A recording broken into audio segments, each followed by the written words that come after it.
Necklace road peoples plaza అంటే నగరంలో తెలియని వారంటూ ఎవరూ ఉండరు. నిత్యం ఏదో ఒక కార్యక్రమంతో కోలాహలంగా ఉంటుంది.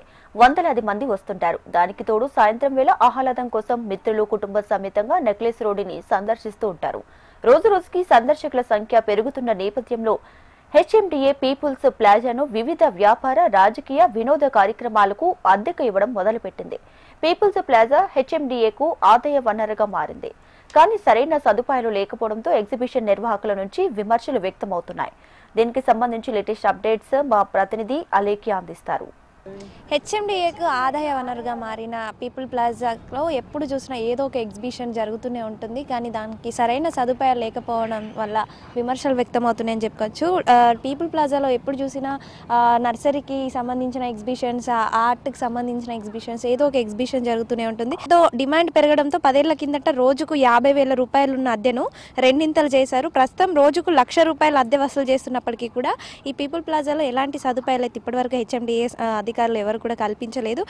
అంటే ఈ పీపుల్ ప్లాజానే కాకుండా అదే అద్దెతో ఇంకెక్కడైనా హాల్ని తీసుకున్నట్లయితే అందులో అంటే ఆ హాల్ తీసుకొని ఏదైనా కార్యక్రమాలు చేసుకుంటే అందులో అన్నీ కూడా అంటే విద్యుత్కి సంబంధించిన సదుపాయాలు కావచ్చు, ఫ్యాన్లు, ఏసీలు, నీటి సదుపాయాలు ఇలా అన్నీ కూడా ఉంటాయి. కానీ ఈ పీపుల్ ప్లాజాలో అంత రెంట్ పే చేస్తున్నప్పటికీ కూడా ఎగ్జిబిటర్స్ ఎవరైతే ఎగ్జిబిషన్స్ నిర్వహిస్తారో వారికి ఎలాంటి సదుపాయాలు లేవని చెప్పుకోవచ్చు. అంతేకాకుండా సందర్శకులకు కూడా ఎలాంటి సదుపాయాలు హెచ్ఎండిఏ కల్పించట్లేదు అనే విమర్శలు అయితే వ్యక్తం అవుతున్నాయి. అంతేకాకుండా అంటే మొత్తంగా ఇక్కడ చూసుకుంటే చేనేతకి సంబంధించినవి, చేతి వృత్తులకు సంబంధించిన ప్రదర్శన కావచ్చు, నర్సరీ మొక్కలకు సంబంధించిన ప్రదర్శన కావచ్చు, అలాగే ఆధ్యాత్మిక కార్యక్రమాలు కావచ్చు, తర్వాత పాలిటిక్స్కి సంబంధించిన కార్యక్రమాలు అన్నీ కూడా పీపుల్ ప్లాజాలోనే ఎక్కువగా జరుగుతుంటాయి. దీనివల్ల హెచ్ఎండిఏకి భారీగా ఆదాయం వస్తుందని కూడా చెప్తున్నారు. అంతేకాకుండా అంటే నెక్లెస్ రోడ్ పరిసరాల్లో ఇంత ఆదాయం వస్తున్న మైదానం హెచ్ఎండిఏకి మరొకటి లేదని చెప్పుకోవచ్చు.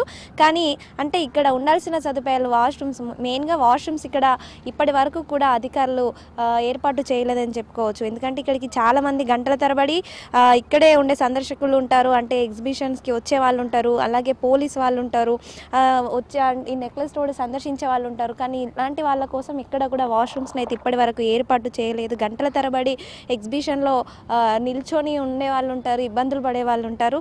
కానీ ఇప్పటి వరకు కూడా అంత అద్దె తీసుకున్నప్పటికీ కూడా ఎక్కడ కూడా దీనికి సంబంధించి ఎలాంటి ఫెసిలిటీస్ కల్పించలేదని విమర్శలు వ్యక్తం అవుతున్నాయి.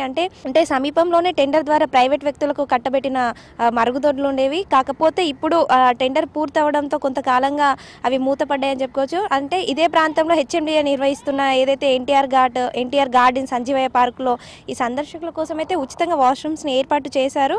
కానీ రోజుకు ₹1,00,000 అద్దె తీసుకుంటున్న ఈ పీపుల్ ప్లాజాకు మాత్రం ఎలాంటి వాష్రూమ్ ఫెసిలిటీ అయితే కల్పించకపోవడంతో విమర్శలు వ్యక్తమవుతున్నాయి. ఇకనైనా అంత రోజుకి పర్ డేకి ₹1,50,000 అద్దె తీసుకుంటున్న ఈ పీపుల్ ప్లాజాకి సంబంధించి అంటే భారీగా ఆదాయ వనరుని చేకూరుస్తున్న ఈ హెచ్ఎండిఏకి ఇప్పుడైనా స్పందించి పీపుల్ ప్లాజాలో వాష్రూమ్కి సంబంధించిన ఫెసిలిటీ ఏర్పాటు చేయాలని, ఇక్కడికి వచ్చే సందర్శకుల కోసం, ఎగ్జిబిటర్స్ కోసం ఇలాంటి ఫెసిలిటీస్ ఏర్పాటు చేయాలని అయితే ఇక్కడ ఉన్న ఎగ్జిబిషన్ నిర్వాహకులు కోరుకుంటున్నారు. కెమెరామెన్ సతీష్తో అలేఖ్య, హెచ్ఎం టీవీ, హైదరాబాద్.